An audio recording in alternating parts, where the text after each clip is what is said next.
What's up, guys? Another day on the Fleetwood, and today I have pretty much already wrapped up the passenger front, but I've got a few small items that I saw and figured I'd go ahead and start videoing and kind of show you some of the stuff that probably you should do that was not done on this one. So I'm gonna jump right into this, as well as going ahead and jumping over to the driver's side and doing the full reinforcement on it as well. So let's get started. So this is how it was installed, which obviously, for those that actually do know that that's on backwards. It's supposed to be on top, not underneath. All right, and then I wanted to point this out as well. So the ones that were on here were this style, which nothing wrong with this style, but there is no grease fitting, so you can't really add grease fitting to, or grease to it very well. It does come packed, but it's not well. Anyway, the point is that the one I went ahead and got some new ones to throw in there, and this one will have a grease fitting on there, and I am going to load this bad boy up with grease before sending it out. So we got new ball joints going in because it's the most common thing to go out on a setup, and we need to get them in there. All right, so this is the proper way that they're supposed to go. And they go on top and slide down the bottom so that the tension from the lifting doesn't pull this piece through the arm. When you put it on the bottom side, the strongest thing is the bolts that it sits on. So if the ball joint ever, decides to leave the chat, it's not a good day. But anyway,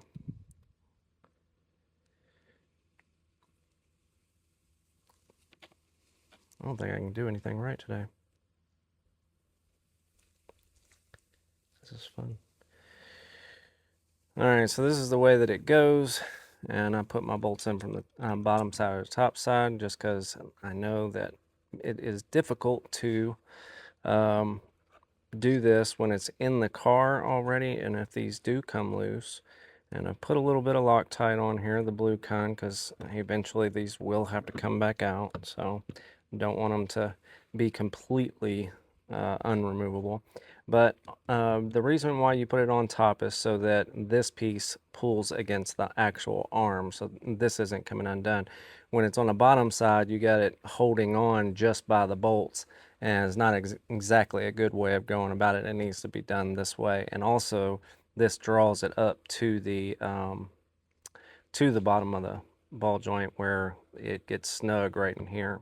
So I'm going to tighten these down, put the grease fitting on. I'm not going to grease it until I've got everything in there done. Greasing is the last thing that I'm going to do. And yeah. Moving on to the outer perch piece is this piece right here. And someone asked me once before, how do you get it to bend to what you're trying to get it done to? And my answer wasn't very detailed, so I wanted to make sure that I gave plenty of detail on this. So you can see I've basically just kind of thrown it up here, and where I think that it's gonna kind of sort of line up with. So I'll make this simple. Like, what I do is I'll lay it flat and I'll work my way kind of out. Now, I don't know how everybody else does it, but this is just how I do it. I don't, anyway. All right, so I've got it up here and where I think that it's gonna kind of sort of fit in, and you wanna kind of make the bends as much as possible before you start welding and everything like that. You wanna get it as close as possible before you start welding, and then hammer it down as much as possible, or not hammer, but vise it down to the metal and everything while you're trying to do this. So normally what I'll do is I'll watch something like this, and I see that it needs to start bending right about here, right? So I'll go ahead and mark it. I need to start bending that way. And then I'll come over here, right around here. I need to start bending somewhere right in there. Just kind of get it right there. And then I also notice that right around here, I need to start kind of stop turning and turn the opposite direction. So I'm gonna go ahead and give it a little whoop-de-woo right there. And then I'm gonna look over here, right around here or so, and I need to give another whoop-de-woo right there. somewhere in there. It doesn't have to be perfect, but now I am going to take it off and throw it in the vise with some huge adjustable wrenches to help go ahead and start the contouring.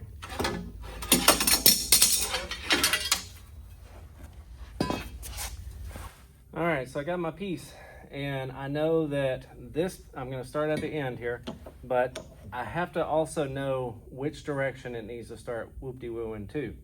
And if it needs to start whoop-de-wooing that way, I know it sounds like a silly thing to say, but I'm gonna grab it right in here because this is gonna keep it flat, but I need to pull it this way. So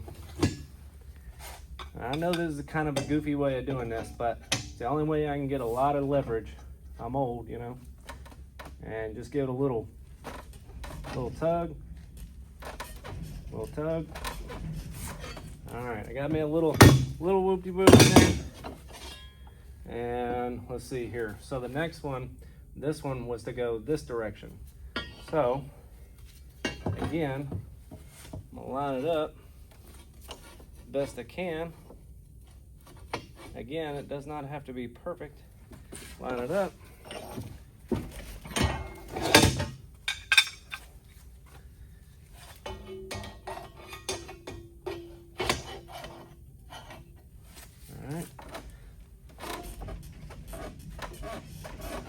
Whoop-de-woo.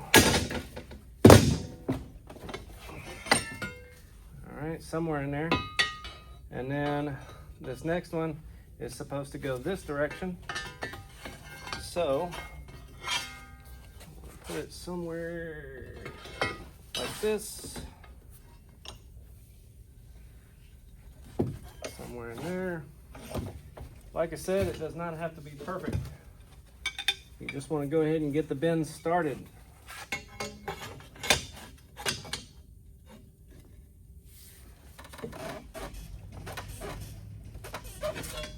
Okay. Yeah, something. All right. Now, this last one was out this way. So, because of the way that the vise is and everything, I'm probably going to grab it somewhere a little further down. And I think I got this right. And I'm going to put my little wrenches here.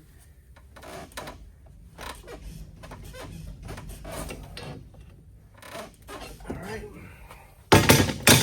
Now, this is just a good place to start. Okay, so as you can see, it's nowhere near right. Okay, I expect this. Then, but you just want to find like a common spot where the template is going. So, for example, right in here, try and move it a little bit, but anyway, go ahead and throw your little doodad thing right here or somewhere, and you want to start molding it to the spot.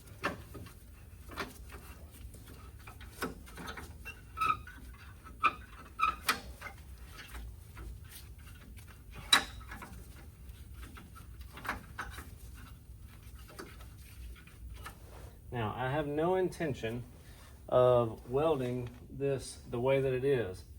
I need to get it so much closer than where it's at, but I want to see how far I've got to go. So I see like right here, it's kind of sort of good, kind of sort of. I need to beat that down a little bit. And what I normally do is I'll try to beat at the edge. So I'm hitting the edge where I'm going to be welding at anyway. So you're not really going to see it as much. I try not to hit in the middle of the piece so it doesn't leave all those damn marks. But unfortunately, sometimes it can't be avoided. So now I'm going to show you another trick that I'm not sure many people use, but I use it sometimes. And of course, you know, with this stuff, you use whatever means necessary to try and get it to turn out how you want it to turn out. And in this situation, a ball joint press may be the perfect way to get this to bend in, if I can get it up on there. I'm gonna go ahead and start it.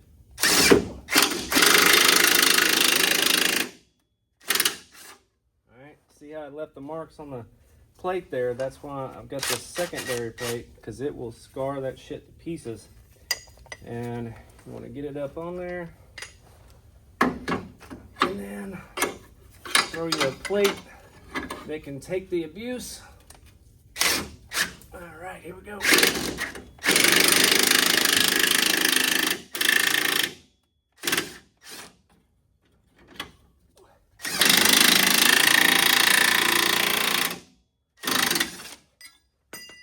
All right, that contour's starting to look pretty good. Starting to get there anyway. Still got this, still got that. I want to bend this back and then start to get that looking a little bit better. If I can find my hammer, of course. Anyway, you get the point how I'm starting to do this. So I'm gonna put everything on fast forward so you can kind of see how I like to go about it in a much faster manner.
All right, so I got it tacked on there, and bend, tack, bend, tack, bend, tack.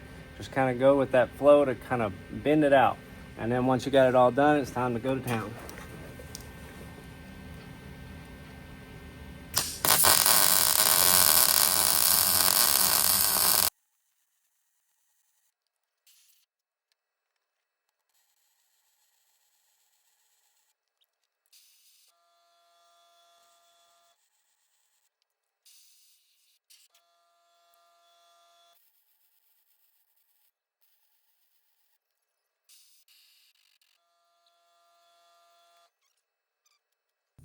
All right, guys, I'm gonna get this all welded up and get everything else prepared and ready to go for tomorrow with the top plates and the chain mounts and everything else that goes along with putting together this front.